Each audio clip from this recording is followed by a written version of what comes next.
Daniel is presented as the new Joseph, interpreting dreams for the king. But Daniel surpasses Joseph in the fact that Daniel must not only interpret the dreams of the king, at his time Nebuchadnezzar, but he must do so without the king even telling him what the dream was. He must divulge the dream as well as give meaning to it.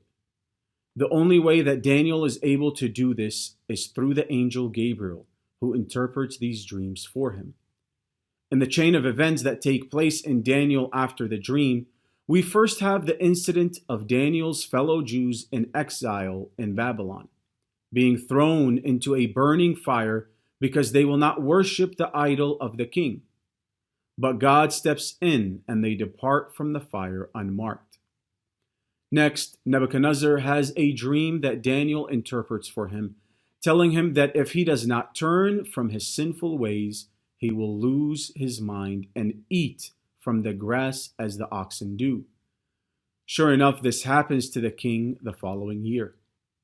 After that, we have the event of Belshazzar's feast, where an inscription comes on the wall foreshadowing the coming of a greater empire that will destroy the Chaldeans, which we read later the Persian Empire comes and devours the Chaldeans.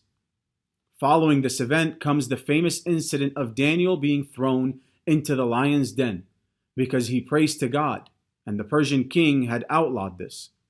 But once again, God intervenes and Daniel emerges unscathed due to his faithfulness. Next comes the story of Susanna, who was accused of adultery, but Daniel steps in and proves that this is just a fabrication of those who try to seduce this virtuous woman. Finally, the last two events are based on the unveiling of false gods. First, Daniel uncovers that this so-called Bel, who is a deity to the Persians, is not truly a god. And second, Daniel is ordered to worship a sort of dragon or large snake as a deity. But Daniel is able to poison the snake, unraveling its mortality. Throughout these events, Daniel personifies certain characteristics that we must pay close attention to in our lives. He is committed to remaining faithful no matter the trials.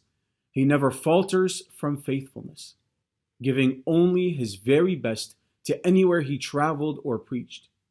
And also, he was courageous. In the face of adversity and hardship, he was never intimidated. He knew that since God was on his side, then who could be against him?